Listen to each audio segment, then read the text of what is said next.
Hello student, today we are going to start second part of this chapter, that is sexual reproduction in flowering plant. In this second part we will discuss about the pollination and fertilization. First we will start with pollination.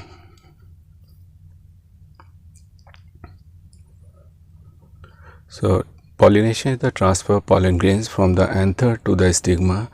Is called pollination. It is of two types, self-pollination and cross-pollination. Self-pollination is of two types, autogamy and geitonogamy. Autogamy is the transfer of pollen grain from the stigma to anther of the same flower.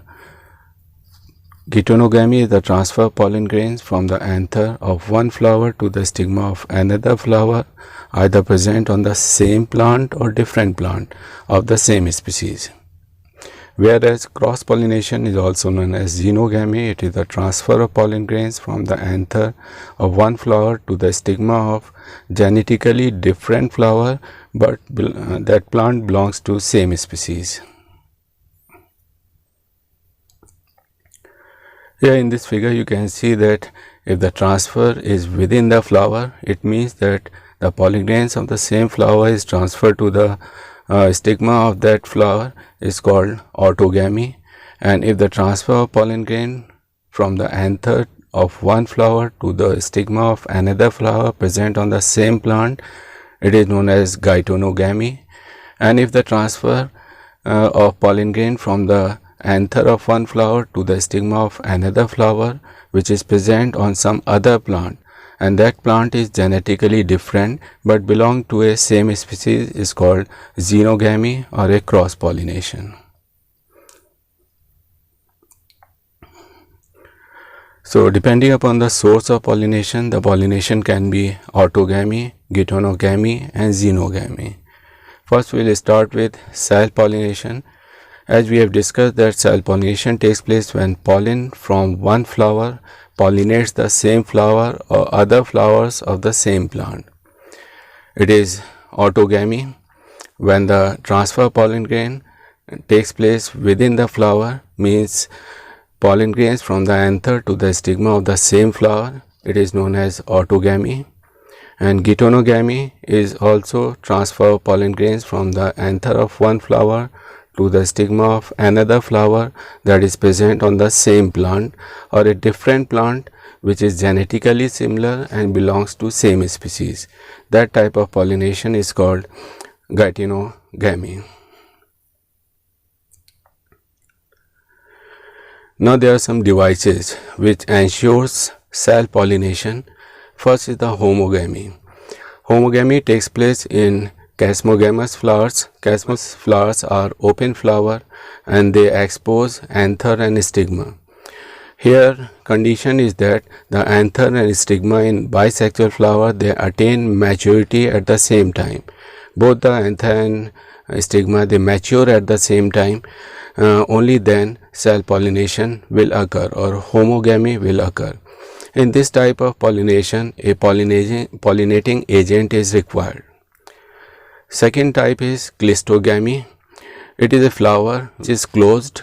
It is a closed flower in which anther and stigma are never exposed, so there is no chance of cross-pollination, only self-pollination will occur. There is no external pollinating agent is required. This type of pollination occurs in, for example, pea. Pea is a closed flower, and such type of flowers are also known as cleistogamous flower.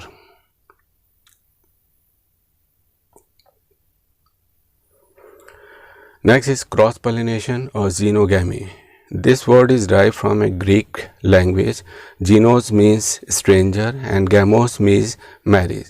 So here transfer of pollen grain takes place from the flower of one plant to the flower of another plant which is genetically different but belongs to same species. Cross-pollination always occurs with the help of some external agencies. There are two types of external agencies. Abiotic agencies are non-living agencies like wind and water, and biotic agencies are living agencies like insect, birds, bats and snails. Here there are two types of agents, abiotic agents and biotic agents. Abiotic agents are wind and water. Anemophily is a type of pollination which is brought about by wind, and hydrophily is the pollination by water. In biotic agencies, these are the living agent which transfer the pollen grains. For example, insect, pollination by insect is known as entomophily. Pollination by birds is known as ornithophily. Pollination by animals is known as zoophily. Pollination by snails is known as malacophily. Pollination by birds is known as chiropterophily.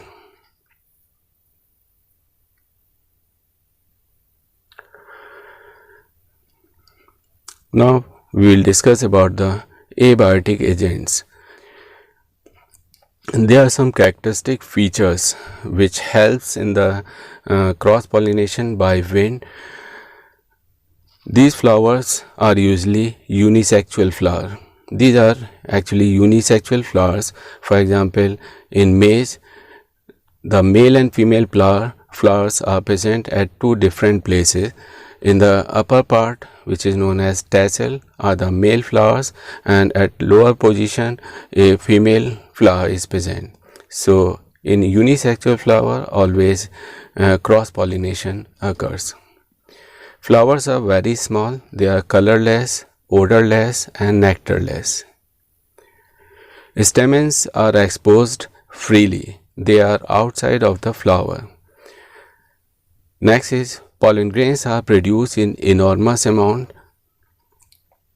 Pollen grains are light, smooth, dry and not easily wetted by the rain. Next is the stigma is large and well exposed to receive the pollen grains.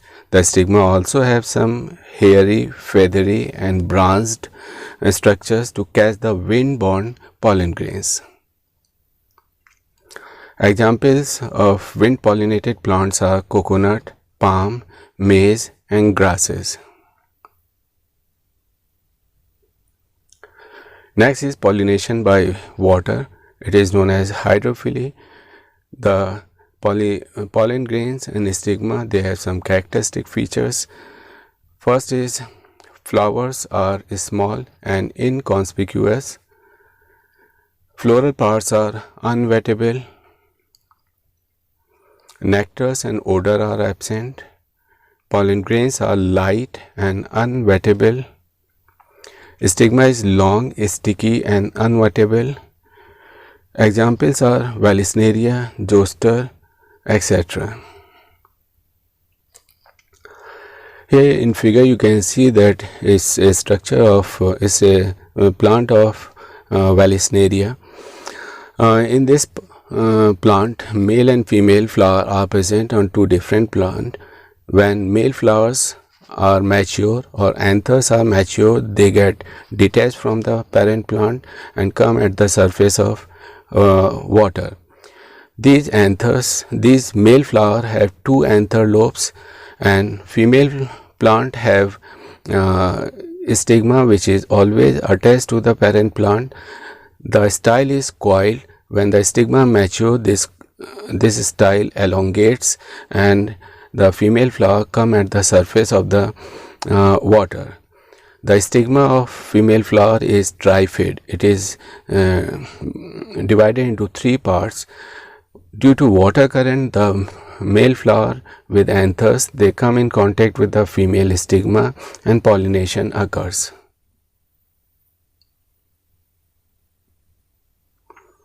Next is the biotic agents. These are the living agents. For example, pollination by insects, this is called entomophily.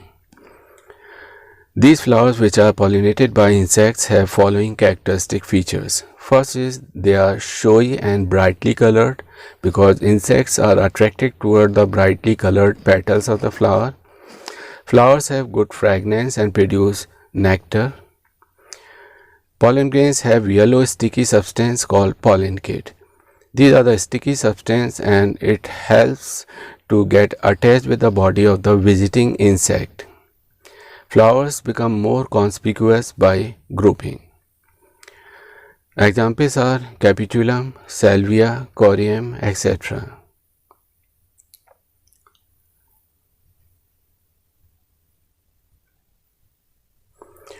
Now there are some devices which favors the cross-pollination.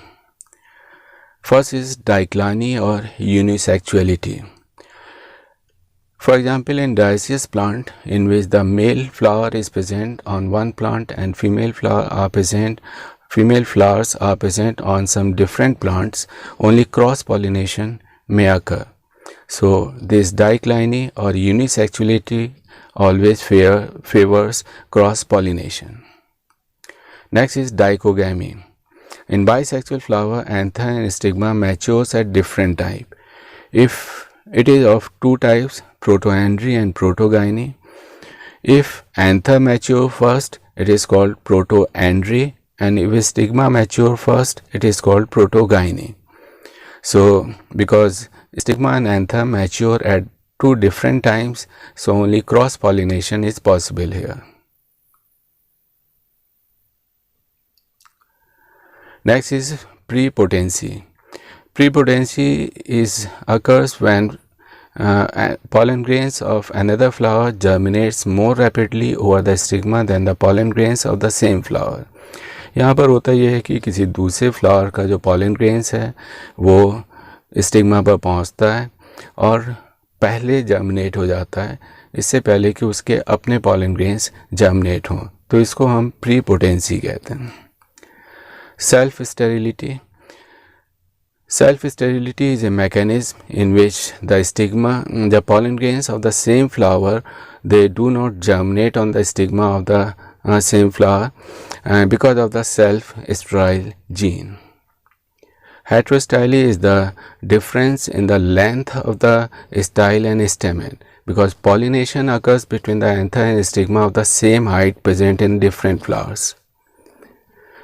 Hercogamy, it is a mechanical device which prevents self-pollination and promote cross-pollination. In next part, we will discuss about the fertilization. As you know, the fertilization is the fusion of male and female gamete. In first step of fertilization, the pollen grains are transferred to the surface of the stigma. There they absorb moisture from the stigma and a pollen tube is produced. This pollen tube comes out of the pollen grains through the germ pore. The pollen tube makes its way through the solid part of the stigma by secreting pectinase and hydrolytic enzymes. The pollen tube always moves towards the ovule, and this movement is chemotropic movement because there are some sugary substance and chemicals are produced by the ovary, and pollen tube they start moving towards these chemicals. That's why movement is chemotropic movement. The component of pollen grains move into the pollen tube. First, tube nucleus moving to its tip, followed by the two male gametes.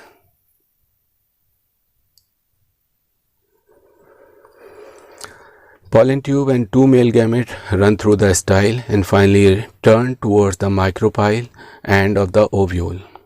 Pollen tube breaks open to release its content into the ovule. Because there are two male gametes, they are released inside the embryo sac. Double fertilization occur here. One of the male gamete fertilizes or fuses with the egg and a diploid zygote is formed, and this fertilization is called syngamy or generative fertilization.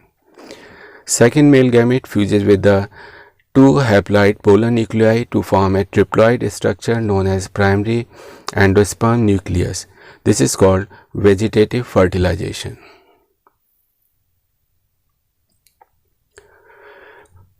Mode of entry of pollen tube in ovule.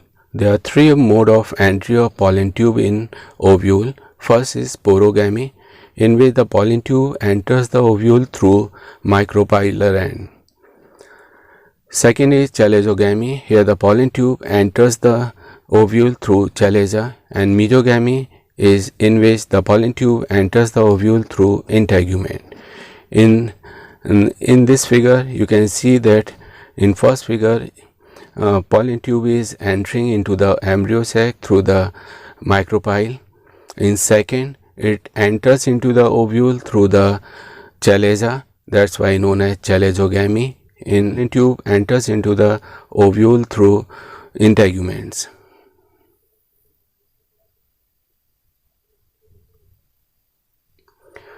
Double fertilization. The process of fertilization which occurs twice in the same embryo sac at a time by two male gametes is called double fertilization. In first type of fertilization, which is syngamy or generative fertilization, the haploid male gamete fuses with the haploid egg cell and a diploid zygote is produced. In second fertilization, other male gamete fuses with diploid polar nuclei to form a triploid structure known as primary endosperm nucleus, and this is called triple fusion or vegetative propagation. Here you can see that male gamete is haploid. There are two haploid polar nuclei are present, and resulting structure is triploid, which is primary endosperm nucleus. Next is artificial hybridization. The pollen grains from a desired plant are collected and dusted on the stigma of the desired plant for the plant to get the desired result. In these experiments, it is essential to safeguard or protect the stigma from contamination. It is achieved by emasculation or bagging techniques. Emasculation. It is the removal of anther before its maturation from the flower. It prevents self-pollination. Bagging. After emasculation, the flower is covered with a transparent bag of suitable size. It prevents the unwanted pollen from falling on the stigma. When the stigma is matured, the bag is removed. Desired pollen grains are dusted on the stigma and rebagged. This is called artificial hybridization.